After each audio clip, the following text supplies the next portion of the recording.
मत्ती रचित सुसमाचार जी, और हम उसका 27 अध्याय हम खोल लेंगे और उसका 50, 50 और 51 आयत के ऊपर हम थोड़ा सा मनन करेंगे आज। Thank you Jesus.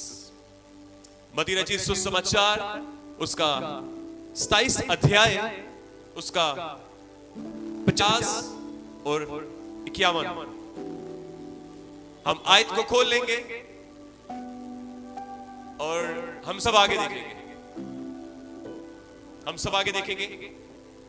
इससे पहले कि परमेश्वर का वचन शुरू हो, इससे पहले कि परमेश्वर का वचन बोला जाए, पढ़ा जाए, मैं चाहता हूं कि उससे पहले आप एक छोटा सा काम हम करेंगे।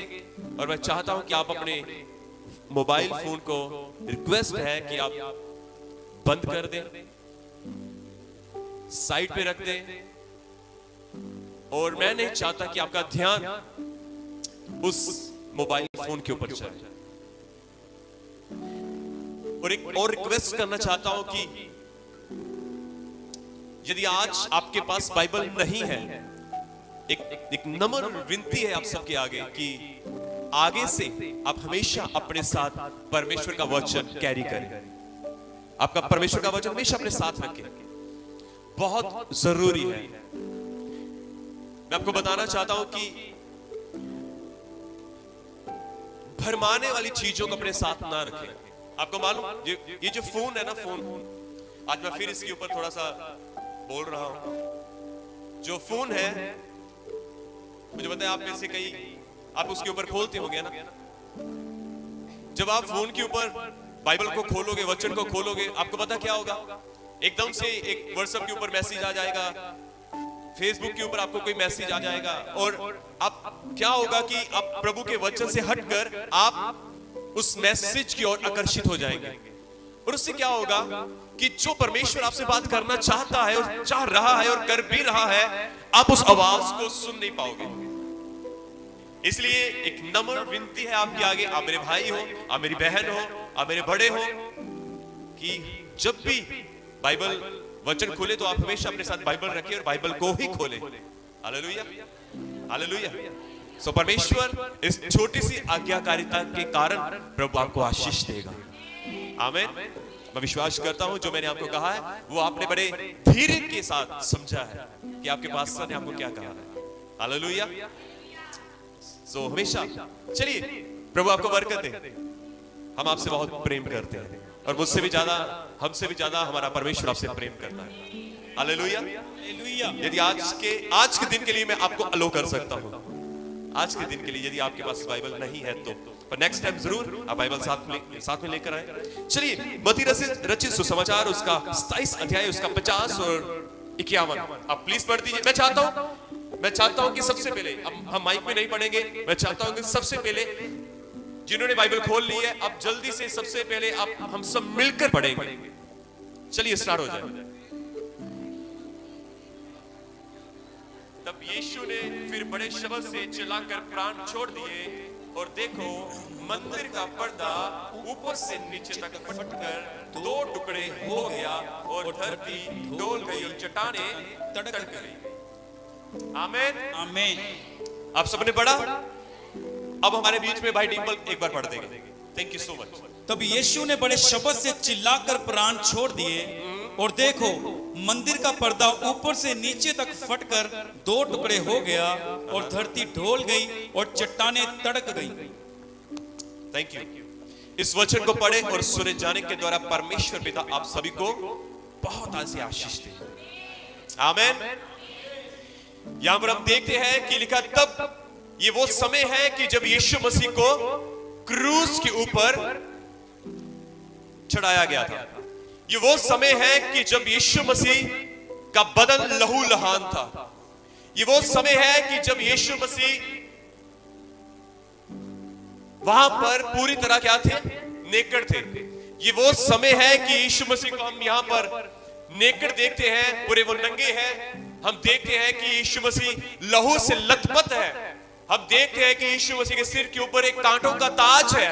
हम देखते हैं, यदि हम इस पूरे पीछे और आगे हम अध्याय को पढ़े यहां तक, तो हम देखते हैं कि पीछे यीशु मसीह को 39 कोड़े मारे गए और यीशु मसीह की हालत बहुत गंभीर थी।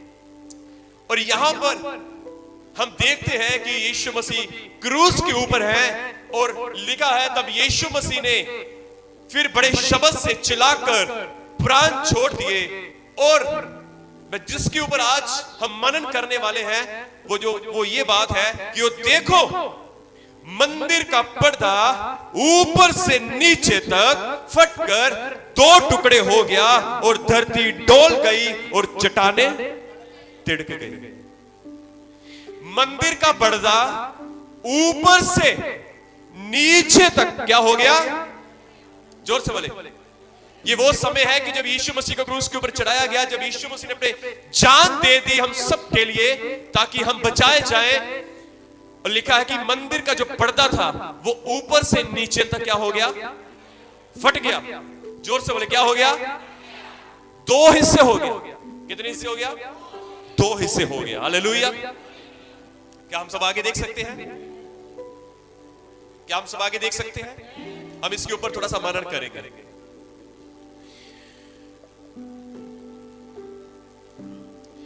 इजराइल के अंदर, इजराइल में ध्यान से सुनना, एक रिवाज है इजराइल के अंदर, तब भी था और आज भी है। ठीक है? जब कोई यहूदी बंदा किसी बच्चे के ऊपर तरस खाता है या उसको गोद लेता है, कई बार हम बच्चों को, है ना, मैंने कई बार देखा है कि जिनके घर संतान नहीं होती वो क्या करते हैं कि वो बच्चों को क्या करते हैं? गोद ले लेते हैं, है ना, ले लेते हैं अपने लिए कि आज से ये क्या है? मेरा बच्चा है, मेरी संतान है। उसके लिए कई डॉक्यूमेंट, है ना, डॉक्यूमेंट साइन किए जाते हैं। कभी भी आप देखिए कि जब ये क्या होता है कि जो बच्चे अनाथ आश्रम से क्या होता है कि जब किसी के पास संतान नहीं होती तो पेरेंट्स क्या करते हैं, माँ बाप क्या करते हैं, वो अनाथ आश्रम जाते हैं और वहां से बच्चा को लेते हैं ना। तो वहां पर अनाथ आश्रम वाले सारे डॉक्यूमेंट तैयार करते हैं, फिर उसके ऊपर लिखा जाता है कि ये बच्चा इन्होंने गोद ले लिया है, अब से ये इनका बच्चा है, अब से ये इनका पूरा पालन पोषण करेंगे, इस बच्चे का पूरा देख रेख करेंगे, इसकी पढ़ाई लिखाई इसकी ये करवाएंगे, अच्छा कपड़ा अच्छे वस्त्र इन्हें, है ना, देंगे। पूरे डॉक्यूमेंट के ऊपर लिखा जाता है और साइन किए जाते हैं कि आने वाले समय में यही इनका वारिस भी होगा, है ना। सो इजराइल के अंदर भी यही एक रीति रिवाज जो आज भी है। जब किसी बच्चे को यहूदी लोग गोद लेते थे, क्या करते थे? गोद लेते थे। और उस बच्चे को गोद लेने से पहले सब लोग इकट्ठे होते थे और कोई गरीब व्यक्ति तो मुझे लगता है कि गोद नहीं लेगा। वहां के अंदर, वहां में यहूदी लोग जब गोद लेते थे तो मैं चाहता हूं कोई भी एक छोटा बच्चा यहां पर आ सकता है, बड़ा अच्छा रहेगा। क्या आप आ सकते हैं? तू यार क्या आप ये जैकेट ले सकते हैं? जैकेट मैं थोड़ा सा करके दिखाना चाह रहा हूं।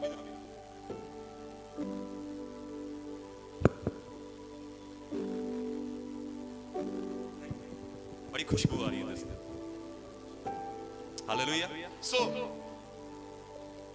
जब किसी बच्चे को गोद लेना होता है ना, यहूदी लोग क्या करते हैं? वो अपनी शर्ट उतारता है, वो कपड़ा उतारता है, वो कपड़ा उतार कर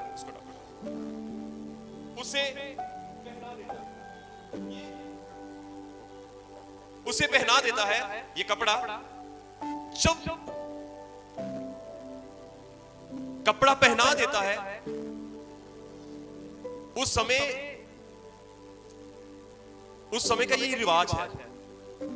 पंचायत होती थी, पंचायत के बीच में जिसको गोद लेना है, वो जो लोग होते हैं जिन्होंने उसको गोद लिया है, वो अपना कपड़ा उतार कर उसको डाल देते हैं। और जब ये बच्चा, उसके बाद इसको घुमाया जाता है। जब लोग देखते हैं तो वो देखते हैं कि ये किसका बच्चा है। ये किसका बच्चा है? पहले वो बच्चा अनाथ होता है, उसका कोई नहीं होता, उसके ऊपर तरस खाया जाता है और तरस खाने के बाद उसको एक चौधरी लोग, जड़े एक रिच लोग, चौधरी लोग, जब लोग देखते हैं कि ये किसका बच्चा है, उस समय कहा जाता है, उस समय ये नहीं कहा जाता कि ये तो वो अनाथ है, ये तो वो गरीब बच्चा है। उस समय वो कहते हैं कि ये उसका बेटा है, उस फलाने चौधरी का बेटा है, उस फलाने काउंसलर का बेटा है, या हम कहेंगे उस फलाने नेता का बेटा है, या उस प्रधान का बेटा है। इस प्रकार से क्या होता था, ऐसे उनकी पहचान होती थी। कभी भी उसको ये नहीं कहा जाता था कि ये अब गरीब है या ये अब अनाथ है, यही कहते थे कि अब ये उस फलाने चौधरी का क्या है, बेटा है। हालेलुया। तो इस प्रकार से क्या था, गोद लिया जाता है। ये इजराइल के अंदर आज भी ये रिवाज है। हालेलुया। Thank you. अब उतार दे इसको।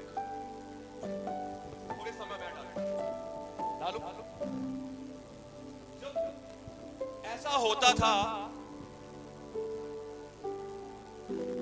उसके बाद एक और चीज बताना चाहता हूं। ये फलाने चौधरी का बेटा है, ये फलाने व्यक्ति का क्या है, बेटा है, और ये उसकी पहचान बन जाती है। हालेलुया। ये क्या है, उसकी पहचान बन जाती है। मैं वचन में आऊंगा, पर थोड़ा सा मैं कुछ बताना चाहता हूं। फिर जब कभी किसी व्यक्ति का, किसी बाप का, इजराइल में आज भी यदि बाप जीवित है, बाप क्या है, जीवित है, और यदि उसका बेटा मर जाए, आज भी क्या है, यदि बाप जीवित है, अगर उसका बेटा मर जाता है, तो वो बाप अपने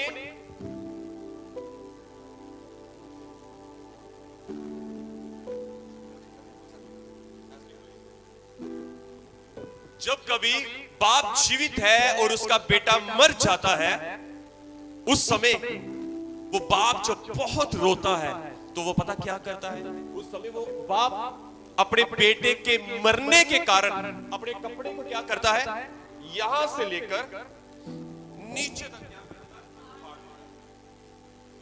क्या करता है। जब कभी इजराइल में किसी, जब बाप जीवित है और उसका बेटा मर जाता है, उस बेटे के मौत के कारण बाप अपने वस्त्र को ऊपर से लेकर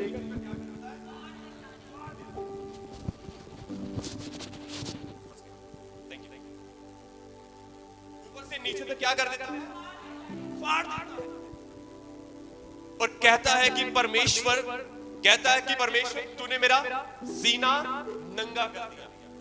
उस समय वो ऐसा कहते हैं।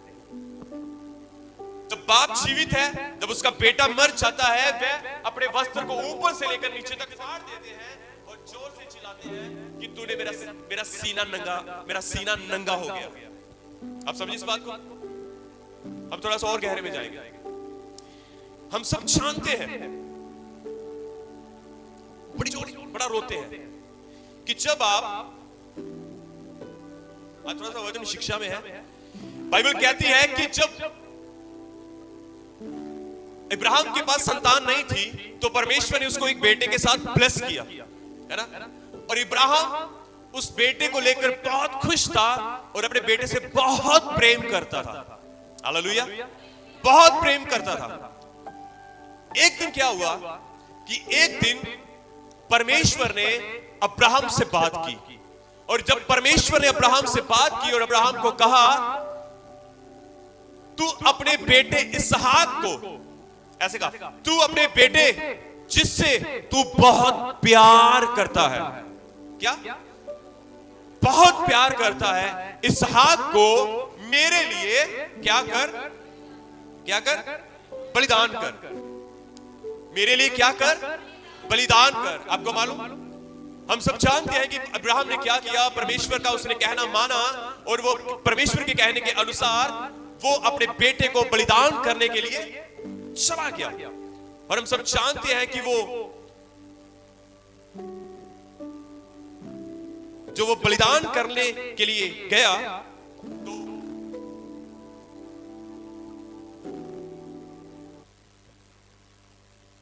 उस बेटे को रखा गया, उसने अपना खंजर निकाला और अपने बेटे को मारने लगा।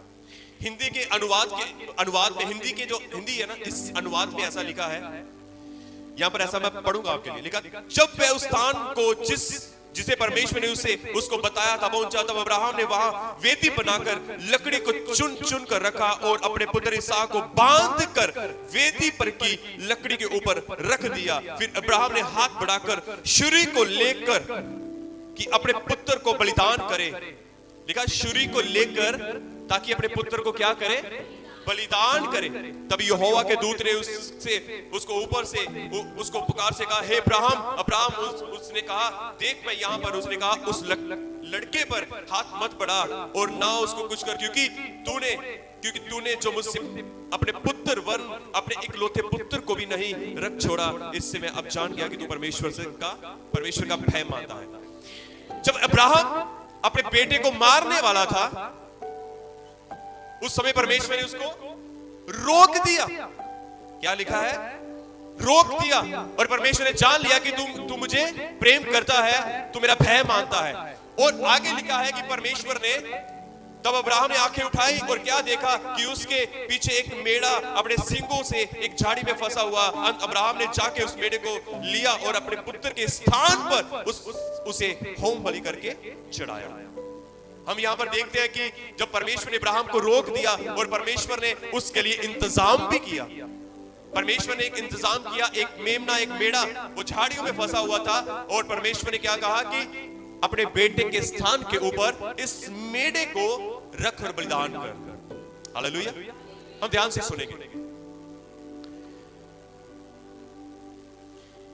अगर परमेश्वर वहां पर वो इंतजाम ना करता तो अब्राहम को अपने उस बेटे का बलिदान करना था।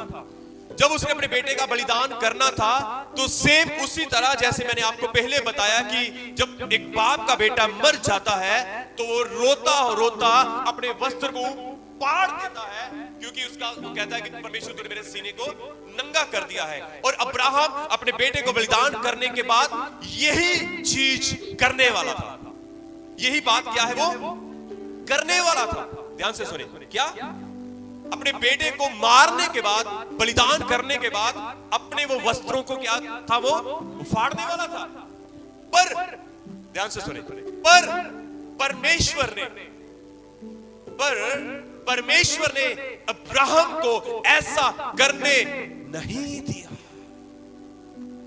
हालेलुया। अभी मैंने क्या हम मती रचित सुसमाचार की वो आयत पढ़ सकते हैं एक बार फिर से? 51 केवल कविंज आयत को पढ़ दे। 51। और देखो मंदिर का पर्दा ऊपर से नीचे तक फटकर 2 टुकड़े हो गया। Okay, thank you. लिखा है कि मंदिर का पर्दा, आप 50 भी पढ़ दे। 50। तब यीशु ने बड़े शब्द से चिल्लाकर प्राण छोड़ दिए, और देखो मंदिर का पर्दा ऊपर से नीचे तक फटकर 2 टुकड़े हो गया। Okay, thank you. लिखा है कि यीशु मसीह ने ऊंचे शब्द से चिल्लाकर अपने प्राण त्याग दिए, और बाइबल कहती है कि मंदिर का जो पर्दा था वह ऊपर से नीचे तक फाड़ दिया गया, फट गया, और वह 2 टुकड़े हुए। Hallelujah, hallelujah. अब सुनो ध्यान से, परमेश्वर ने इब्राहिम को अपने बेटा बलिदान करने नहीं दिया। उस स्थान के ऊपर परमेश्वर ने उसके बेटे के स्थान के ऊपर परमेश्वर ने एक मेढ़े को खड़ा किया, एक मेढ़े को वहां पर दिया ताकि तेरे बेटे की जगह वो बलिदान हो। आमीन। जब ये किस्सा अब्राहम का हुआ तो इतिहास कहता है कि 1500 से कुछ अधिक साल के बाद परमेश्वर ने 1500 कुछ अधिक साल के बाद हम देखते हैं कि हम सब मानव जाति के लिए, मेरे और आपके लिए, इस पूरी सृष्टि के लिए, पूरी मानव जाति के लिए प्रभु यीशु मसीह ने इस पृथ्वी के ऊपर जन्म लिया। बाइबल कहती है कि परमेश्वर स्वर्गदूतों ने चीख चीख के और चिल्ला के और आनंद के साथ सबको ये समाचार दिया कि देखो तुम्हारे नगर में एक उद्धारकर्ता जन्मा है। ये समाचार स्वर्गदूतों ने दिया चरवाहों को और कहा कि देखो तुम्हारे नगर में एक उद्धारकर्ता जन्मा है जिसका नाम यीशु है। और वो उस उद्धारकर्ता को देखने के लिए गए। हालेलुया। और हम सब जानते हैं कि यशाया नबी भी एक भविष्यवाणी करता है और कहता है कि एक कुंवारी गर्भवती होगी और उसके ऊपर एक कुंवारी गर्भवती होगी और प्रभुता उसके कांधे पर होगी। देखो वो पूरे जगत का पाप उठाए ले जाता है। हालेलुया। जब यीशु मसीह का जन्म हुआ और उसके बाद यीशु मसीह ने अपने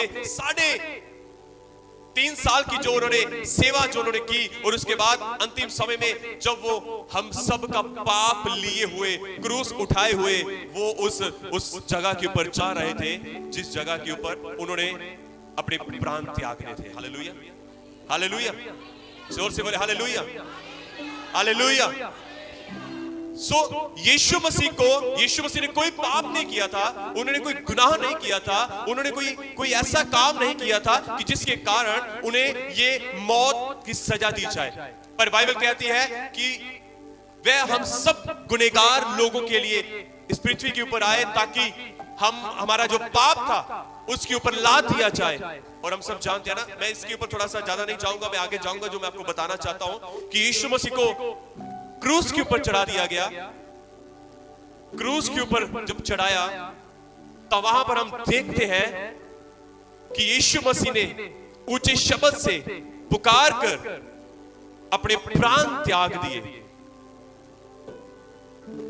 और मंदिर का जो पर्दा था वो फटकर 2 भाग हो गया। हालेलुया। ये यहूदी रिवाज के अनुसार ऐसा था। यहूदी ऐसा ही करते थे जब उनका बेटा मर जाता था। आज हम देखते हैं कि यीशु मसीह ने, परमेश्वर ने इब्राहिम को रोक दिया कि रुक जा, तू अपने बेटे को बलिदान नहीं करेगा। देख एक समय आने वाला है, एक समय ऐसा आने वाला है कि मैं अपने बेटे को भेजूंगा, वह पूरी मानव जाति का पाप अपने ऊपर लिए हुए जाएगा और उसको क्रूस के ऊपर चढ़ा दिया जाएगा और वो अपने प्राण त्याग देगा। आपको मालूम यहां पर यही बात हो रही है कि जब यीशु मसीह ने, बेटे ने अपने प्राण त्याग दिए और बाप ने अपने अपने अपने कपड़े को फाड़ दिया। आप समझे इस बात को? हालेलुया।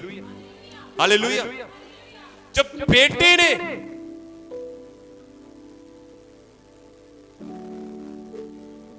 परमेश्वर ने उस दुख में, जब यीशु मसीह की मौत हुई, जब यीशु मसीह ने अपनी जान दे दी हम सब के लिए और परमेश्वर पिता जीवित है और जीवित पिता के सामने उसका पुत्र मर गया है और परमेश्वर ने उस पर्दे को फाड़, उस पर्दे को क्या किया? उस पर्दे को क्या किया? फाड़ दिया उस पर्दे को। ये पर्दा बाइबल कहती है नीचे से ऊपर नहीं फटा, ये पर्दा ऊपर से नीचे फटा है। ये साबित करता है कि परमेश्वर का एक लौता पुत्र हम सब के लिए मारा गया है। परमेश्वर का एक लौता पुत्र हम सबके पापों के लिए बलिदान हुआ है। परमेश्वर का एक लौता पुत्र हम सबके गुनाहों के लिए मारा गया है। हालेलुया। और पिता ने उस पर्दे को ऊपर से नीचे तक फाड़ दिया, ऊपर से नीचे फाड़ कर 2 टुकड़े कर दिए। हालेलुया। जोर से बोले हालेलुया। परमेश्वर ने, पिता ने अपने पुत्र के कारण उस पर्दे को फाड़ दिया। हालेलुया। जोर से बोले हालेलुया। जोर से बोले हालेलुया।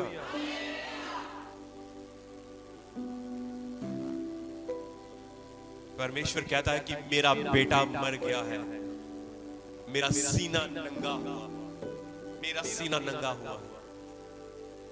आपको मालूम, इतिहास कहता है, हिस्ट्री कहती है कि वो जो पर्दा था, वो 4 इंच मोटा था।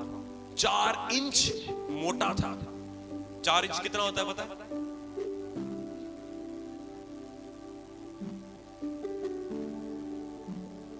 ईट पता है? ईट 4 कहते हैं ना, ईट 4 इंच का पर्दा चाहिए, है ना? ईट जितनी ईट होती है, उतना मोटा वो पर्दा था। वो मंदिर का पर्दा उतना मोटा था, और इसको अगर 2 हाथी भी पकड़ के जोर लगाए ना, तब भी नहीं फटेगा वो। केवल एक ही उसे फाड़ सकता था। वो बाप, वो परमेश्वर, वो खुदा, वो प्रभु, केवल उसी ने ये सब किया। अब वो पर्दे से बाहर है, और आज हम उसे मिल सकते हैं। आज उस खून के द्वारा हम सबका उसके साथ मेल मिलाप हो चुका है। Hallelujah, hallelujah. आज उस खून के द्वारा हम सबका क्या है? मेल मिलाप हो चुका है। आमीन। कितनों को समझ आ रहा है?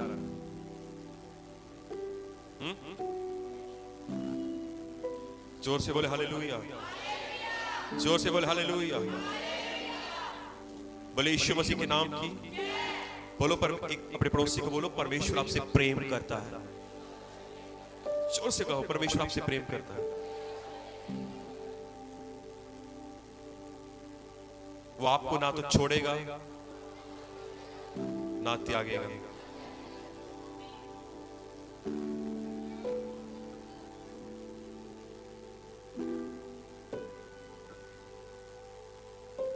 अब समझिए इस बात को।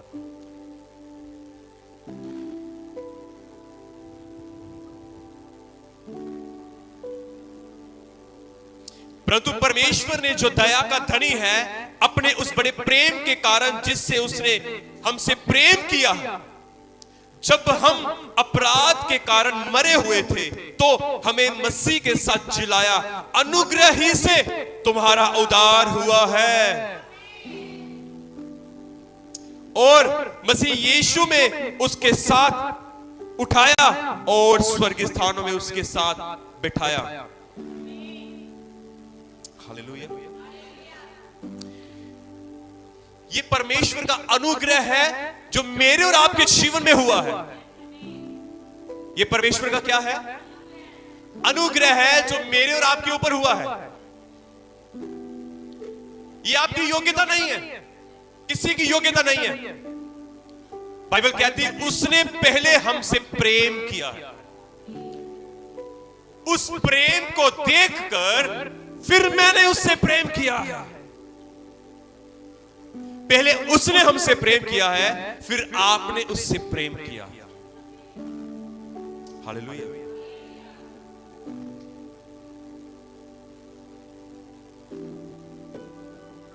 कितने समझे इस बात को? उसके प्रेम को जाने, उसके प्रेम को समझे।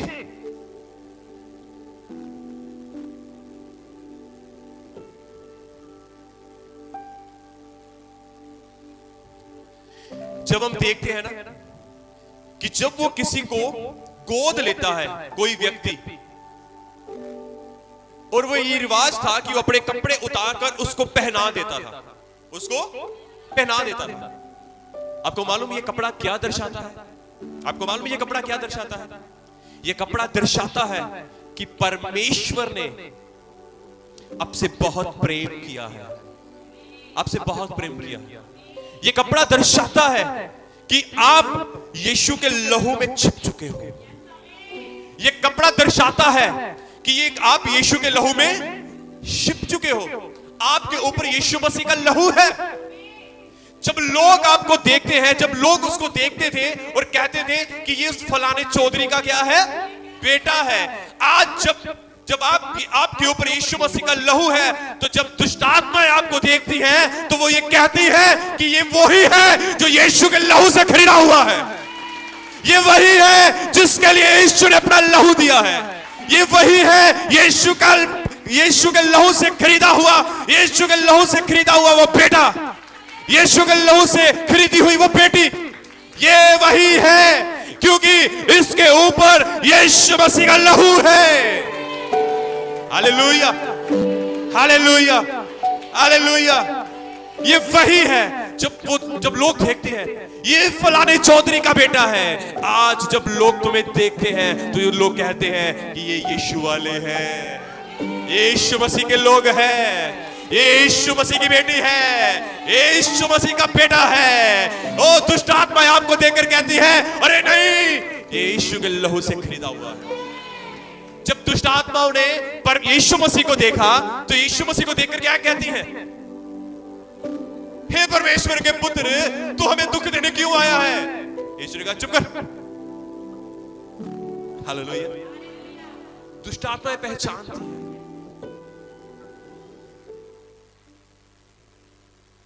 हमें परमेश्वर ने आपको लपेटा हुआ, आप खुदा के बेटे और बेटियां हो, आपको सच में तरस खाया है परमेश्वर ने हमारे ऊपर। हम तो अपने गुनाहों में भटके हुए थे, हम तो अपने गुनाहों में और अपने पाप में थे। हालेलुया। जब हम अपने अपराधों के कारण मरे हुए थे तब खुदा का अनुग्रह हम पर हुआ। ये चद्दर, ये वस्त्र वो अनुग्रह का वस्त्र है, ये वस्त्र वो यीशु के लहू का वस्त्र है, ये वस्त्र वो परमेश्वर के प्रेम का वस्त्र है। जब लोग आपको देखते हैं ये कौन है, ये वही यीशु का बेटा है, यीशु की बेटी है। जब दुष्ट आत्माएं आपको देखती है अरे नहीं नहीं नहीं नहीं, इसके पास नहीं जाना, ये तो यीशु के लहू के द्वारा खरीदा हुआ वो है, यीशु के लहू के द्वारा खरीदा हुआ है, यीशु के लहू के द्वारा खरीदा हुआ है। हालेलुया, आमीन। जोर से बोले हालेलुया, हालेलुया। कितनों को समझ आ रहा है? हालेलुया। अब सुने ध्यान से, मैं आपको कुछ कहना चाहता हूं। हम सब आगे देखेंगे। मेरे प्रिय जनों,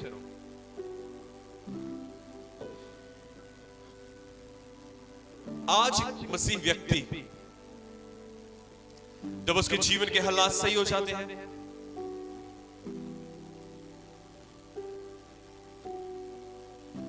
सुनो ध्यान से, मैं कुछ कहना चाहता हूं। कुछ समय पहले ना मुझे एक बंदा मिला चर्च के बाहर, नहीं वो चर्च आया था, वो चर्च आया, उसके हालात बड़े खराब थे, बड़े खराब थे हालात उसके, वो अच्छे से चल नहीं पाता था। वो दुष्ट आत्मा ने, जब मैंने उसकी कहानी को सुना, मैंने कहा क्या हुआ भाई? वो पहली बार आया था, मैंने कहा क्या हुआ आपके, क्या हुआ?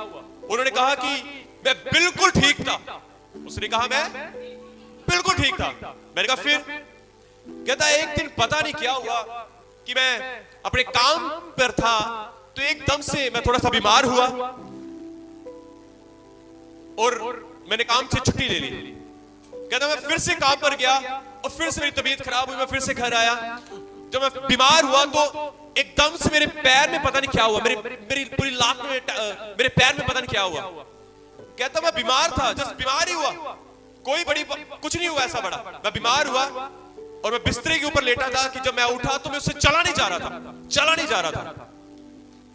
कहता है आज इतने दिन हो गए हैं कि अब मुझसे चला नहीं जा रहा कि जिस जॉब भी मैं करता था वहां से मुझे जवाब मिल गया, वहां से मुझे जवाब मिल गया। वो सच में मैंने देखा कि उसका पैर सूजा हुआ था, स्वेलिंग थी और उसके पैरों में, लात में पता नहीं, टांग में पता नहीं क्या समस्या थी। वो चर्च में आया, मैंने उसके लिए प्रार्थना की और परमेश्वर के अनुग्रह से वो चंगा हो गया, प्रभु के अनुग्रह से वो चंगा हो गया। आता रहा, चंगा हो गया, एक बार आया, अगली बार फिर से आया, फिर से प्रार्थना हुई, जो थोड़ी बहुत समस्या थी वो भी चली गई, उसके लिए प्रार्थना की और परमेश्वर ने उसको अच्छे काम के साथ भी ब्लेस कर दिया। ठीक है, पहले वो उसको निकाल दिया था, अब वो बिल्कुल ठीक है, पर अब वो चर्च नहीं आ रहा, अब वो चर्च नहीं आता। ठीक है, परमेश्वर ने बड़े बड़े काम लोगों के जीवन में किए हैं। परमेश्वर लोगों को जीरो से, कहां से बोलो, जीरो से, हम सब भी जीरो से ही, जीरो से क्या किया, हीरो बनाया। क्या किया, बोलो, मुझे प्रभु ने जीरो से हीरो बनाया है। अब कहो, मैंने अपने आप को कहना, मैंने परमेश्वर के साथ ईमानदार रहना है, विश्वासी योग्य रहना है। आमीन। पर कई बार हम विश्वासी योग्य रहते नहीं हैं, क्योंकि जीरो से हीरो परमेश्वर ने बनाया। हालेलुया। मेरी बात सुनो, मैं आपको क्या कहना चाहता हूं। कई बार परमेश्वर, पिछले दिनों में मैं और मेरी पत्नी, हम दोनों एक हार्ड समय से निकल रहे थे, एक पेनफुल समय से निकल रहे थे। जाने मालूम क्या हुआ, जब हम उस पेनफुल समय से निकल रहे हैं, तो उस समय हमने पता क्या किया, उस समय हम खुदा के करीब चले गए और ज्यादा। जब हम पेनफुल समय से निकल रहे थे, हम उस समय खुदा के पास क्या हुआ, और चले गए। मैं ये कहना चाहता हूं कि मान लो कि अगर हम 2 बार प्रार्थना करते हैं, अब हम 3 बार प्रार्थना करें। मैं क्या कहना चाहता हूं कि कई बार खुदा हमारे जीवन में पेन भेजता है, कई बार खुदा उस दर्द को हमारे जीवन में अलो करता है। क्यों अलो करता है? ताकि हम खुदा के नजदीक आ सके। Hallelujah, hallelujah. मान लो आपको यीशु मसीह के कारण जो दुख झेलना पड़े, आपने कुछ किया भी नहीं, पर फिर भी आपको बुरा भला कहा जाए, तो आपको कैसा लगेगा? कैसा लगेगा आपको? अच्छा लगेगा? बुरा लगेगा? दर्द होगा आपको, पेन होगा आपको। यार मैंने कुछ किया भी नहीं, पर फिर भी मुझे ये ऐसा बोल रहे हैं, फिर भी मेरे साथ ये ऐसा व्यवहार कर रहे हैं, ऊपर से आप भी सॉरी बोलो, तो कैसा लगेगा? हालेलुया। एक्चुअल में वो पेन ही, एक्चुअल में आपको दर्द होगा, एक्चुअल में वो दर्द आपके जीवन में एक बड़ी गवाही लेकर आएगा। आपको मालूम, परमेश्वर कई बार खुद अलो करता है उस दर्द को। अय्यूब के जीवन में हम देखते हैं कि परमेश्वर ने अलो किया शैतान को क्या किया? अलो किया। जा दे दुख इसको, देख वो मेरी बड़ाई करेगा। परमेश्वर ने अलो किया उसको, और हम देखते हैं परमेश्वर ने जो कुछ भी उसका चला गया था, जो कुछ भी उसने सहा, जितना उसने दर्द सहा, और परमेश्वर ने उसे दुगनी आशीषों के साथ ब्लेस किया, दुगनी बरकतों के साथ ब्लेस किया। सब कुछ प्रभु ने डबल करके दिया। हालेलुया। और जितना वो दुखी था, और परमेश्वर ने उतना ही ज्यादा उसको आनंद से भी भरा। हालेलुया। कई बार जब पेन होता है, वो पेन परमेश्वर की तरफ से ही होता है, ताकि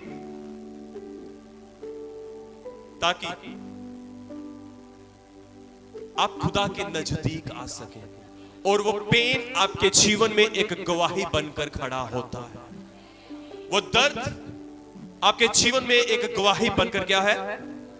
खड़ी होगी, क्योंकि वो खुदा ने ही भेजा है। आपको मालूम, एक दिन एक बीमार व्यक्ति जिसको चेलों ने और यीशु मसीह ने देखा, और यीशु मसीह ने चेलों ने यीशु मसीह से पूछा कि ये बीमारी क्यों है इसके ऊपर? क्या इसने पाप किया है, या फिर इसके माँ बाप ने पाप किया है? यीशु ने कहा, ना तो इसने पाप किया है, ना इसके माँ बाप ने पाप किया है, ये बीमारी परमेश्वर की महिमा के लिए है। ये बीमारी क्या है? परमेश्वर की महिमा के लिए है। हालेलुया। अगर तुम इन हालातों में हो, यदि तुम एक भयानक दर्द में हो, तो इस बात को याद रखना, गवाही भी तुम्हारी बनेगी।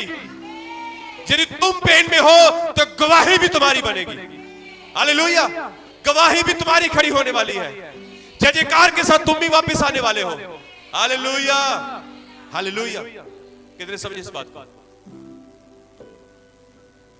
खुदा ने इसलिए मन अपने वस्त्र नहीं पाड़े, इसलिए उसने अपनी जान नहीं दी कि तुम दर्द में रहो, पर वो दर्द इसलिए देता है कई बार कि जब आप सब कुछ लेकर भूल जाते हो तो प्रभु आपको फिर से पकड़ने के लिए फिर से वो दर्द देगा। और जब दर्द होगा, उस दर्द के कारण आप खुदा के पास ही आओगे। जब खुदा के पास आओगे तो आप खुदा आपके उस दर्द को दूर करेगा और आपके जीवन में फिर से एक गवाही को खड़ा करेगा। Hallelujah, hallelujah, hallelujah. यह है परमेश्वर, है ना? एक गीत है ना, आप पे लावे सट्टा, आपे लावे सटाया पे बने पटियां, आपे पावे वडे, आपे पावे चटियां। आपे लावे वड, क्या बात? आपे पावे वड, आपे लावे चटियां। आपे लावे वड ते आपे बन्ने पट्टियां, आपे ही उथे मलम लाउंदा फिर। हालेलुया। ये परमेश्वर है। जब हम उससे दूर चले जाते हैं, जब हम उसे भूल जाते हैं, पेन भी वही भेजता है ताकि तुम्हें दर्द हो और तुम उसके पास फिर से वापस आओ। हालेलुया। परमेश्वर आपसे प्रेम करता है, खुदा आपसे मोहब्बत करता है। उसने आपके लिए जान दी है, इसलिए थोड़ी ना कि तुम दर्द में रहो, तुम उन हालातों में मर जाओ। नहीं, वो तुम्हें पेन इसलिए दोबारा देता है ताकि तुम फिर से वापस आओ। आज खुदा आपको पुकारता है, आज खुदा यीशु मसीह आपको बुलाता है। यीशु मसीह ने आपको जीवित इसलिए रखा है ताकि वो आपके जीवन से महिमा को ले सके। उसने दर्द और बीमारी इसलिए भेजी है ताकि आपके जीवन से परमेश्वर के नाम को महिमा मिल सके। हालेलुया। वो आपके जीवन में से एक बड़ी गवाही को खड़ा कर सके, वो आपके जीवन से एक बड़े बेदारी का काम कर सके, और आपके जीवन से लोगों के जीवन को आशीष दे सके। इसलिए परमेश्वर ने ये सब रखा है। हालेलुया। जोर से बोले हालेलुया, हालेलुया, हालेलुया। जोर से बोले हालेलुया। जब आपको दुख होता है, फिर आप परमेश्वर के पास आते हैं और खुदा के पास आकर आप उस समय स्ट्रांग होते हैं। उस समय आप स्ट्रांग होते हैं। एक बात बताऊं, बड़ी मजेदार बात है, मैंने देखा है, ये पर्सनली हम दोनों का ये अनुभव है, हम दोनों का अनुभव है। सुने, बाइबल कहती है कि जब दाऊद 13 साल जंगल में था, 13 साल जंगल में रहना एक भयानक पीड़ा है वो उसके लिए। भयानक क्या है? पीड़ा है वो। बाइबल कहती है वो परमेश्वर की आराधना करता है, परमेश्वर की महिमा करता है, सारी बातें परमेश्वर से पूछ कर चलता है। क्या मैं ऐसा करूं, क्या मैं वैसा करूं, पूछ कर चलता है, पूछ कर चलता है। हालेलुया। उसने जंगल के अंदर ही कई भजन संहिता लिख डाले। जब वो जंगल में था तो वो खुदा के बड़ा नजदीक था। सब जवान सुने ध्यान से। जब वो जंगल में था, जब वो कांटों भरे जीवन में, कांटों भरे समय में था, जब वो भूख प्यास में था, जब वो जंगल में था, कहता है चाहे मैं घोर अंधकार की तराई में होकर चलूं तब भी यहोवा मुझे संभालता है। और ये देखें उसने जो भजन लिखे हैं, वो ये कहते हैं, वो भजन बता रहे हैं कि उसका जीवन कैसा था। मुझे चारों ओर से मेरे दुश्मनों ने मुझे घेर लिया, मैं सो गया, मैं फिर से जाग उठा क्योंकि यहोवा मुझे संभालता है। ये वहीं पर लिखे गए वो भजन है। जब लोग उसे मारना चाहते थे, जब लोग उसे सता रहे थे, जब वो जंगल में था, तब वो परमेश्वर के बड़ा नजदीक था। बाइबल कहती है जैसे ही वो राजा बना, जैसे ही वो महल में आया, जैसे ही वो राजगद्दी के ऊपर बैठा, जैसे ही एक दिन वो छत के ऊपर टहल रहा था, उसी समय वो पाप में गिर गया। उसी समय वो, सुने मैं क्या कहना चाहता हूं, हम दोनों का ये अनुभव है कि जब हम एक पीड़ा में हैं, तो हम उतना ही खुदा की नेड़ता में हैं। ये दर्द आपको मारने के लिए नहीं है, ये दर्द आपको, जो पेन, जो सताव आपके जीवन में अगर आ रहा है, यदि आप किसी दर्द में से होकर निकल रहे हैं, ये आपको नष्ट नहीं करेगा, ये आपको मारेगा नहीं। ये दर्द, ये पीड़ाएं, ये क्लेश आपको खुदा के नजदीक लेकर जाएगा। क्या आप खुदा के लिए जोर से ताली बजा सकते हैं? हालेलुया। मैं ये कहना चाहता हूं आप सबको, उस महल से अच्छा वो जंगल था। हालेलुया। उस महल से अच्छा वो जंगल था, क्योंकि वो जंगल में वो खुदा के साथ था। उस जंगल के अंदर दाऊद भाग रहा था, और कितनी ही बार परमेश्वर ने दाऊद को शाऊल से हाथों से बचाया। पर एक दिन दाऊद एक ऐसे व्यक्ति के पास चला गया, जो व्यक्ति उसका जानी दुश्मन था। परमेश्वर ने उसके घर में चला गया, और परमेश्वर ने वहां से भी उसको बाहर निकाल लेकर शाऊल से बचाया। एक बात बताऊं, पौलुस को हर दिन एक शैतान कांटा चुभा रहा था। उसने कहा, मैंने बहुत बार प्रार्थना की, ये हट जाए, ये दूर हो जाए। परमेश्वर ने कहा, मेरा अनुग्रह तेरे लिए बहुत है।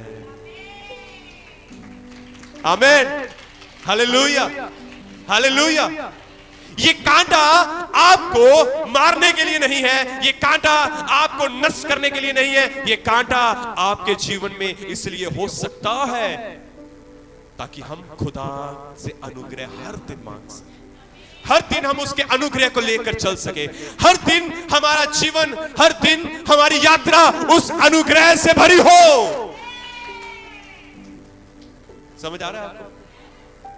मैं सोचता हूं, मैं और मेरी पत्नी, हम पिछले दिनों में ये बात कर रहे थे। मैंने कहा, जब हमारे जीवन में पेन का समय आता है, हम उस समय ज्यादा हम खुदा के नेड़ता में रहते हैं, ज्यादा हम खुदा के पास जाते हैं।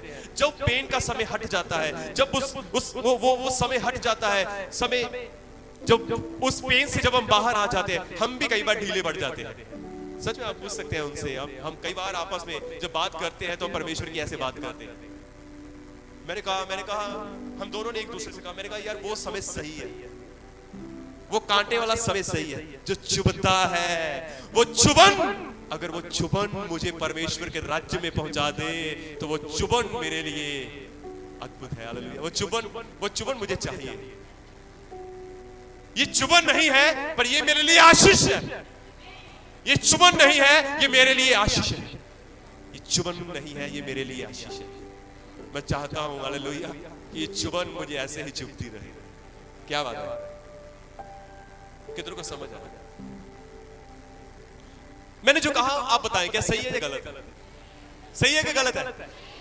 कितने मुझे ये आश्वासन दिला सकते हैं कि हाथ उठाकर कि पास्टर जी आपने जो कहा सही कहा? क्या बात है? हालेलुया। जोर से बोले हालेलुया, हालेलुया। सही में एक ना गीत है, एक सॉन्ग है, रोटी देवी रोज दी रब्बा जिन्हों खा के मैं, ये थोड़ा सा बोलो कैसा है? आत्मा दी दे शक्ति, जंग जित के शैतान ना लिया वा। ये वाली लाइन बोलो जो मैं कह रहा हूं। ऐना ना अमीर कर दई, रोटी खा के तेनू भुल जावां। Thank you. फिर से इना ना अमीर कर दई। क्या बात है? देखो, जो गीत बने हैं ना, इसको बस सुनना ही नहीं है, इसको सुनो कि ये गीत कह क्या रहे हैं। ये गीत कह क्या रहे हैं मुझे कि ना मुझे अमीर कर दी कि किते रोटी खा के भी तेनू भुल जावा। फिर आगे, रोटी दे भी रोज दी रब्बा जिन्हों खा के मैं शुक्र मनावा। मुझे लगता है ये होना चाहिए, आमीन। रोटी रोज की मिलनी चाहिए, ताकि हम रोटी को खाकर तेरा धन्यवाद कर सकें। आमीन, हालेलुया। ये ऐसे गीत नहीं बने, ये गीत 100% रियलिटी है, Yes. ये सच्चाई है। इसको सुनो ही नहीं बल्कि इसको सुनकर समझो कि ये कहना क्या चाहते हैं। आज कितने, अब क्या दुआ करूं आपके लिए, मेरा मन है कि आपके लिए दुआ करो कि खुदा आपको कांटा दे। आज आपका कांटा जाए नहीं, पर आज आपको कांटा चुभे। आपको मालूम प्रभु यीशु मसीह ने कहा, यदि तेरी आंख ठोकर देती है, यदि तेरी आंख, यदि तेरा हाथ या यदि तेरा पैर तुझे ठोकर खिलाता है, इसको काट दे, निकाल दे। भला है कि तू काना अंधा लंगड़ा होकर परमेश्वर के अनंत राज्य में प्रवेश कर जाए। यदि तू पूरा रहेगा तो नरक में जाएगा। ये कांटा है, ये कांटा आपको परमेश्वर के अनंत राज्य में लेकर जा सकता है।